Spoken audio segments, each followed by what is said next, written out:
सारे एंगल से लेना दोस्तों।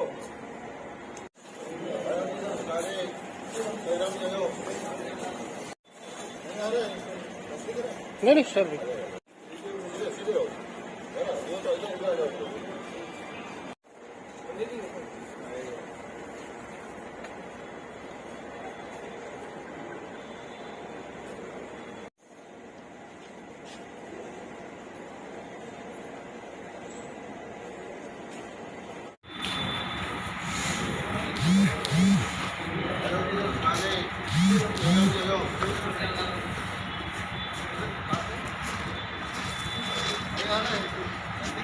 नहीं सर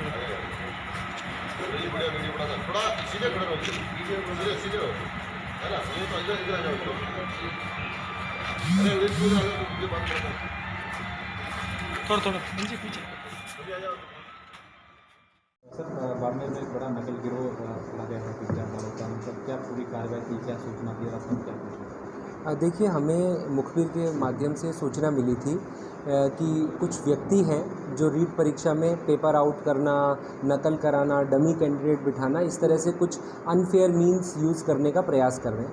इस पर बालोतरा थाने की एक टीम बनाई, जिन्होंने जब दबिश दी तो 2 आरोपी जिनका नाम है रमेश कुमार पुत्र बुद्धाराम, जो सरकारी अध्यापक है, और दूसरा नाम है सुरेश कुमार, जो भी सरकारी अध्यापक है, इन दोनों को रमेश कुमार के घर से पकड़ा गया।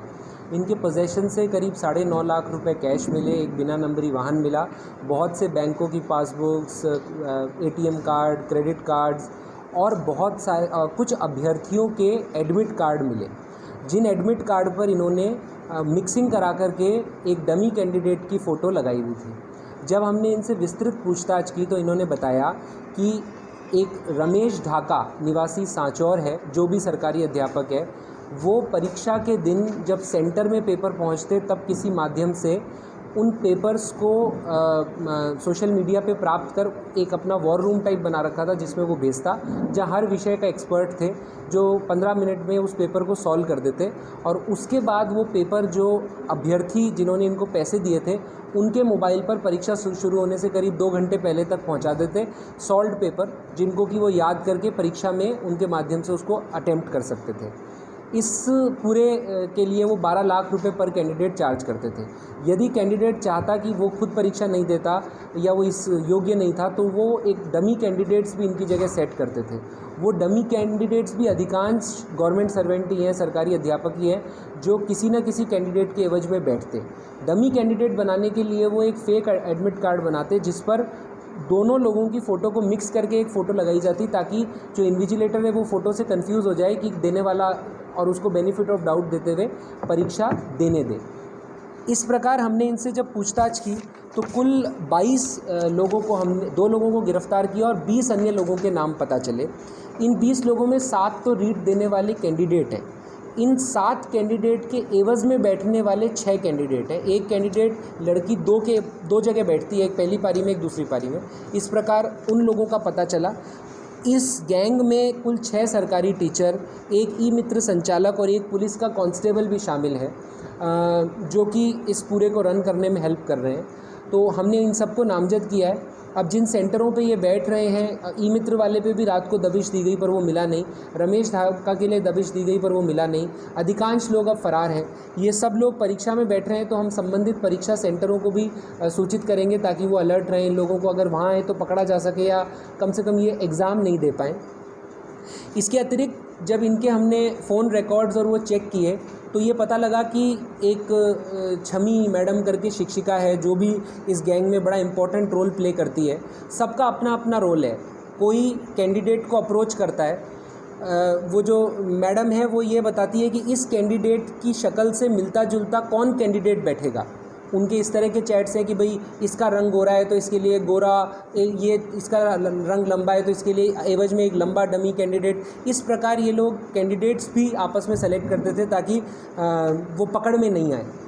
और उसके बाद कितना पैसा है और किस जो डमी बैठेगा उसको कितना पैसा मिलेगा, जो पेपर देगा उसको कितना पैसा मिलेगा, जो बीच का एजेंट है उसका, इस तरह से इनके पैसे के हिसाब, डिस्ट्रीब्यूशन वगैरह इनके फ़ोन चैट्स और उसमें बात आए हैं। जो रमेश कुमार है इसने अपना पूरा फ़ोन फॉर्मेट किया हुआ है, तो अब इसको हम FSL भेजेंगे, रिकवर कराएंगे, तो उम्मीद है कुछ और भी इसमें जो है सूचनाएँ आ सके। ये जो सुरेश कुमार पकड़ा गया है इसने कबूल किया और इसके फ़ोन में मिला है कि एक व्यक्ति जो है जिसका नाम उगम दान है, उसके एवज़ में जिसका नाम महेंद्र दान है, वो भूतपूर्व सैनिक है, उसके एवज़ में इसने अभी सब इंस्पेक्टर भर्ती परीक्षा खुद बैठ के दी है और उसके पास उसका एडमिट कार्ड भी था जिसमें सुरेश और महेंद्र दान की मिक्स करके फ़ोटो लगाई हुई है। इसी प्रकार इनके पास अभी हाल में जैसे कृषि पर्यवेक्षक या जो परीक्षा हुई थी उनमें भी कुछ कैंडिडेट्स के एडमिट कार्ड है, पर अभी जांच के बाद ये पता चल पाएगा कि क्या इन्होंने उसमें भी कोई फर्जीवाड़ा किया या अटेम्प्ट किया।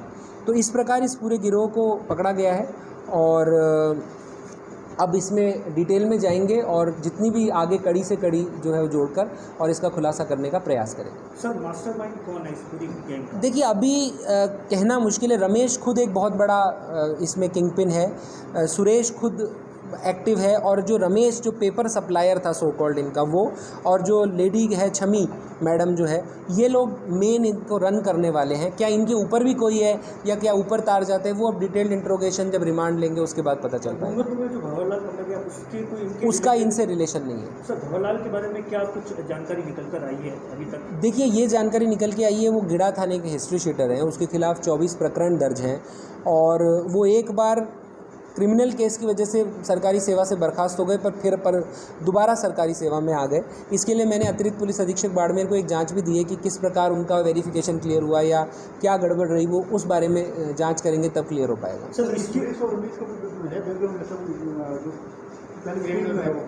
रमेश के खिलाफ नौकरी में आने से पहले एक NDPS का केस है जिसमें ये नौकरी में आने से पहले दोषमुक्त हो गया था, इसलिए उसको क्लियर हुआ।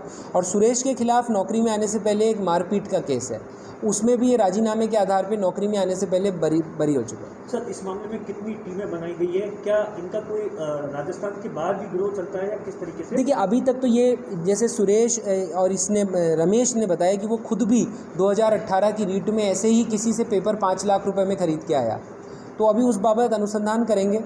अभी हमने दूसरे ज़िलों की जो पुलिस है उनकी भी मदद ले रहे हैं, जोधपुर, जालौर, पाली, दबिशें देने के लिए, और हमने अपने ज़िले लेवल पे 4-5 टीम बनाई है जो इन सस्पेक्ट कैंडिडेट्स को पिक करना और इनसे आगे इन्वेस्टिगेट करने का काम करेंगे। सर इतना बड़ा खुलासा हो गया तो अब कितना बड़ा चैलेंज है? अगले कुछ घंटों में रीट परीक्षा है, तो उसके लिए क्या विशेष सतर्कता और कोई ऐसे कोई जो सेंटर से चिन्हित किए गए हैं जहाँ पर ऐसी कुछ आशंका है? देखिए ऐसा है कि अभी तक ये इससे क्लियर है कि कोई पेपर आउट नहीं हुआ है और अगर पेपर आउट होने की संभावना है तो वो सेंटर पर ही है। तो अभी हमारी कलेक्टर साहब के साथ चर्चा हुई है, तो हम ये भी सुनिश्चित कर रहे हैं कि पेपर को थोड़ा सा लेट यहाँ से डिस्पैच किया जाए ताकि वो सेंटर पे 4 घंटे पहले नहीं पहुँच जाए, वो इतने समय पहले ही पहुँचे जितना आवश्यक है, ताकि वहाँ से आउट होने की संभावना। और दूसरा, हम किसी को भी सेंटर में मोबाइल अलाउ नहीं करेंगे, क्योंकि अगर पेपर आउट होता है वो मोबाइल के ज़रिए होगा। तो हम पूरा स्ट्रिक्ट सबको ब्रीफ करेंगे। आज शाम को हमारे पुलिस जाब्ते की ब्रीफिंग है, सभी सेंटर सुपरिटेंडेंट को भी यही कि किसी का भी नहीं, चाहे मैं हूँ चाहे जिला कलेक्टर, कोई भी सेंटर के अंदर जाएगा उसको किसी सूरत में मोबाइल अलाउ नहीं होगा। तो ये 2 चीज़ें हम सुनिश्चित करेंगे, तो उससे हमें लगता है हम इसमें सफल हो पाएंगे। उसके अलावा ये जो सरकारी कार्मिक है इनके खिलाफ हम इनके विभागों को लिखेंगे और जैसा माननीय मुख्यमंत्री महोदय का निर्देश है, इनके खिलाफ सख्त कार्रवाई अमल में लाई जाएगी। इनको हम अपने मुकदमे में भी अरेस्ट करेंगे और अभी हम इस चेन को आगे पहुंचाने की कोशिश करेंगे कि कहां तक ये चेन पहुंच सकती है। इस खुलासे से और इन अरेस्ट से मुझे लगता है कि जो लोग ऐसा करने का सोच रहे हैं कम से कम वो भी डरेंगे और कल की परीक्षा में हमारे नकल की संभावना कम होगी। अभ्यर्थियों के लिए क्या संदेश है जो लोग इन सब में शामिल हो जाते हैं, पैसे दे देते हैं? देखिए मेरा आपसे यही रिक्वेस्ट है कि आप मेहनत करें और परीक्षा दें और उसमें सेलेक्ट हो। अगर आप इस तरह अनफेयर मीन्स पे पढ़ेंगे तो आज नहीं तो कल आप पकड़े जाएंगे और फिर आपका भविष्य, आपके परिवार का भविष्य सब बर्बाद होगा। और ये जो सरकारी कर्मचारी इसमें इन्वॉल्व है, इनके लिए तो बहुत ही मेरा मैसेज है कि आप अपनी नौकरी से हाथ धो बैठेंगे, अपनी सामाजिक प्रतिष्ठा से हाथ धो बैठेंगे, अपने बच्चों के और अपने भविष्य से हाथ धो बैठेंगे, तो कृपया करके इस तरह छोटे छोटे लालच के लिए इस तरह की गतिविधियों में नहीं हुआ। सर ऐसा अगर आने वाले समय में इस तरह के कुछ नाम सामने आते हैं जो पूर्व भर्तियों में सेलेक्ट हो गए हैं इनके द्वारा जो इस तरह के फर्जी एग्जाम दिए, तो उनके खिलाफ भी क्या हम संबंधित विभागों को लिखेंगे और मुझे पूरी उम्मीद है कि सरकार इसमें एक पॉलिसी लेकर के और इनके खिलाफ कार्रवाई करेगी। सर इसमें ज़्यादातर महिलाएं शामिल है, क्या ये लोग महिलाओं को आज में इस तरीके का पूरा रैकेट चलाते थे? देखिए, इनका ये कहना था कि ये उन कैटेगरी के कैंडिडेट्स को प्रेफर करते हैं जिनमें मेरिट कम जाती है, जैसे कि विडो वाला कोटा होता है या परित्यक्या वाला कोटा होता है या कुछ ऐसे भूतपूर्व सैनिक वाला कोटा होता है जिनमें कट ऑफ कम जाता है। तो ऐसे में वो लोग क्या होते हैं, बिल्कुल प्रिपेयर्ड नहीं होते, तो वो भी इस जाल में फंस जाते हैं और इनको बहुत कम क्वेश्चन करके और ये परीक्षा पास कर सकते हैं। जब हमने उनसे पूछताछ की तो उन्होंने बताया कि उनके पास पूरा उनको टिप्स पे है कि किस कैटेगरी के लगभग कितने क्वेश्चन करने पे पास होगा, उनकी उस तरह का उन्होंने एक्सरसाइज कर रखी है। तो वो इस तरह से, इसलिए महिलाओं की संख्या इसमें बिल्कुल है, क्योंकि ये अपनी जगह किसी और को बिठा रहे हैं, उसका पैसा दे रहे हैं। अगर जाएंगे तो इनको गिरफ्तार करेंगे। हम संबंधित एसपीज़ को, संबंधित जो थाने उनको आज चिट्ठी लिख रहे हैं, उनको सूचना दे रहे हैं।